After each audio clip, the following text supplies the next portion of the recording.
30 anni di passione e impegno che resteranno nella nostra storia.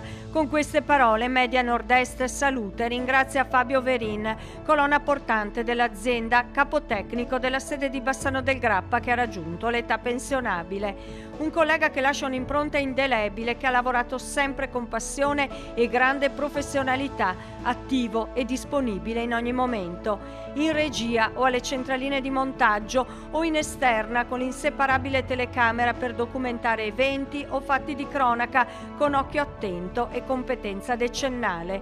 Arrivato a Bassano TV nel 1997 al momento della fondazione, è rimasto sempre al servizio dell'azienda, contribuendo alla crescita del gruppo. Questa mattina il saluto dell'editore Filippo Iannakopoulos e dell'ingegnere Giovanni Iannakopoulos, del sindaco di Bassano del Grappa Nicola Finco e di tanti colleghi. La vera anima di Bassano TV, Rete Veneta, se vogliamo, è sempre stato Fabio, che ha l'anzianità penso più lunga di tutti, sei l'assunto numero uno.